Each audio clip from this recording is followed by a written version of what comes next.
penekanan tentang ajaran murni Alkitab, yang mana pada zaman itu adalah hal yang dilihat oleh Martin Luther sangat melenceng daripada arti sesungguhnya daripada Injil itu.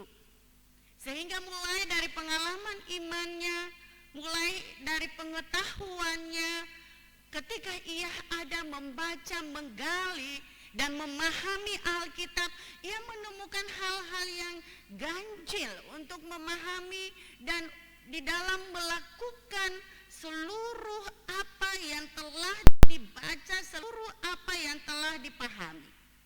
Sehingga tesis atau 95 dalil dari Martin Luther itu yang sangat dihafalkan oleh semua jemaat adalah bahwa Martin Luther mengadakan reformasi karena surat pengampunan dosa.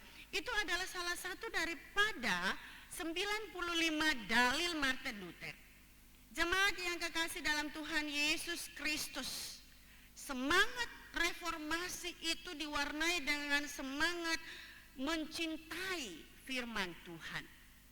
Bacaan kita pada saat ini adalah ayat Alkitab yang sangat akrab di dalam telinga kita, bahkan merupakan ayat emas banyak orang.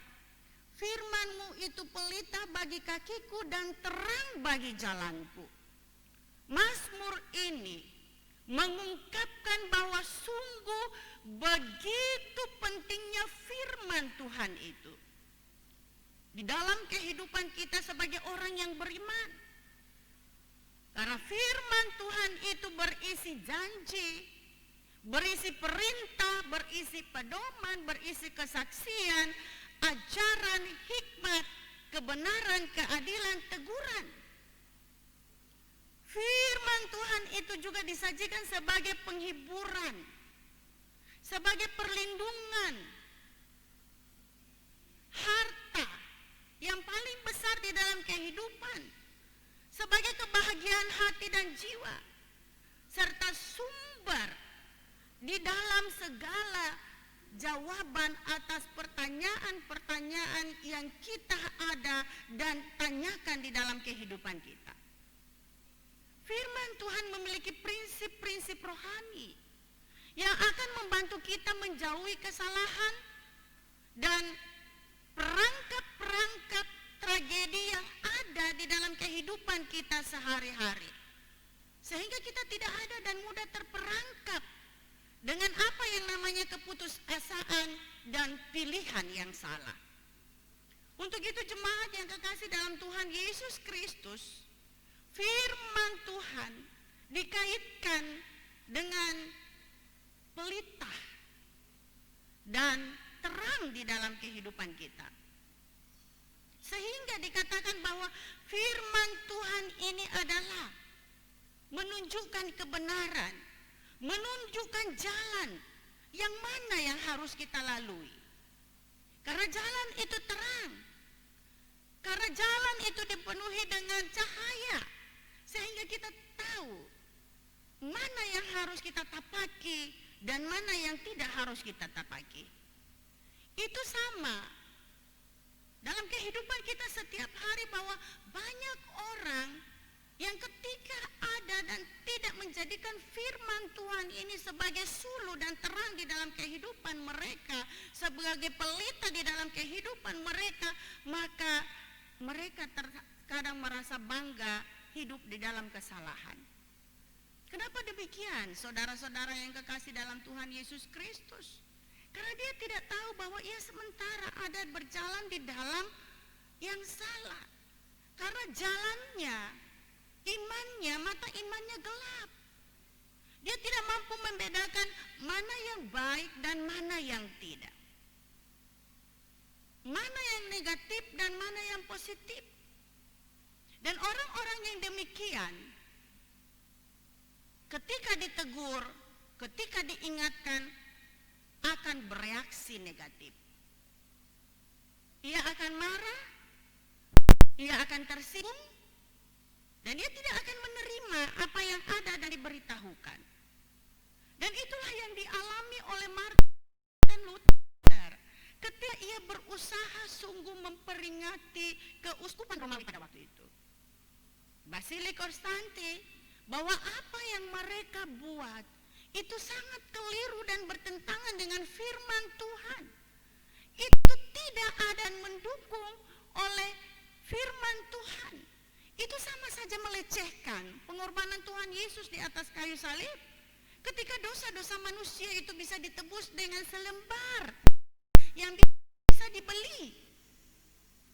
Ketika dosa-dosa itu bisa ditebus dengan kebaikan. Ketika dosa-dosa itu bisa ditebus dengan uang. Apalah artinya berita sukacita atau Injil yang dikatakan di sini bahwa Yesus mati, Yesus datang sebagai bayi, Ia menderita, Ia mati di atas kayu salib untuk menebus segala dosa-dosa kita. Berita itu tidak akan menjadi sukacita ketika ada juru selamat yang lain. Inilah yang dikatakan oleh Martin Luther ketika ia ada dan berupaya untuk menggali tesisnya tentang hanya karena anugerah Tuhan. Bahwa keselamatan yang didapatkan itu bukan karena hasil usaha kita. Bukan karena kita baik. Bukan karena kita mampu dalam hal finansial sehingga kita mampu untuk membeli surat-surat pengampunan dosa itu. Tetapi kita boleh bermegah oleh karena kasih anugerah Tuhan yang diberikan kepada kita. Dan itu mampu dipahami ketika kita ada di dalam sola fide. Iman yang di dalam hati kita. Memahami bagaimana kasih Tuhan itu ada. Sehingga wujud daripada ungkapan syukur kita adalah melakukan yang terbaik di dalam kehidupan kita untuk memuji dan memuliakan Tuhan. Mendengarkan firman-Nya sebagai tuntunan, sebagai ajaran, sebagai peringatan, sebagai rambu-rambu di dalam kehidupan kita. Sehingga kita tidak ada lagi dan melakukan hal yang tidak dikehendaki oleh Tuhan Yesus Kristus. Jemaat yang kekasih dalam Tuhan Yesus Kristus, tema bulanan kita di dalam pekabaran Injil ini adalah Roh Kudus menuntun gereja dibaharui dan membaharui.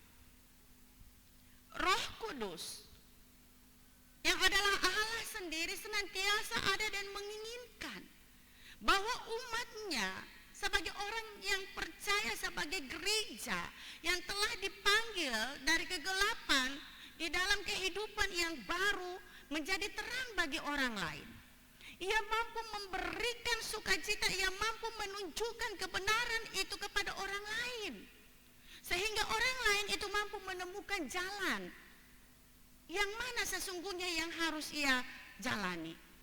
Mampu untuk memandang salib itu sebagai pedoman di dalam kehidupannya dan sebagai penyemangat di dalam kehidupannya. Mereformasi moral kita. Itulah yang dikehendaki oleh firman Tuhan di saat ini. Bagaimana kita mampu untuk melihat dengan pelita firman Tuhan bahwa kita sekarang berjalan di dalam kesalahan. Bahwa kita sekarang berjalan di dalam jalan yang tidak benar. Bahwa kita sekarang ada dan menduka citakan hati Tuhan hanya dengan jalan ada dan membaca firman Tuhan sebagai pelita, sebagai cahaya, sebagai penerang di dalam kehidupan kita. Bapak Ibu yang kekasih dalam Tuhan Yesus Kristus, terkadang hal yang biasa kita anggap itu bukan dosa. Dan itu yang terjadi ketika Martin Luther mereformasi surat pengampunan dosa itu. Orang-orang yang berkompeten menganggap dirinya hebat membuatnya. Tetapi Martin Luther bilang tidak sesuai dengan iman, dogma, teologi kita. Pada saat ini juga marak judi online, togel. Ketika kita tanyakan, kita bilang, Ibu Pendeta itu bukan judi. Apakah betul togel online itu bukan judi? Coba Bapak Ibu buka Amsal 16 ayat 33, Amsal 13 ayat 11, Pengkhotbah 5 ayat 10, Pertama Timotius 6 ayat 10. Akar kejahatan adalah cinta akan uang. Dan pembuangan undian itu adalah dosa. Jangan kita bersembunyi di balik ketidakbenaran. Dan jangan membenarkan hal-hal yang tidak benar di dalam kehidupan kita. Apalagi kalau majelis, apalagi kalau pengurus sektor, apalagi kalau pengurus unit, pengurus wadah.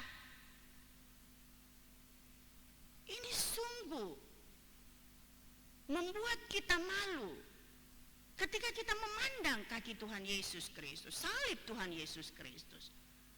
Bagaimana kita ada merefleksikan, mereformasi moral kita.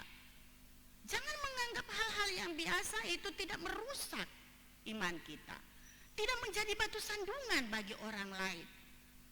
Tetapi mari firman Tuhan pada saat ini mengatakan bahwa Dia adalah pelita, Ia adalah terang.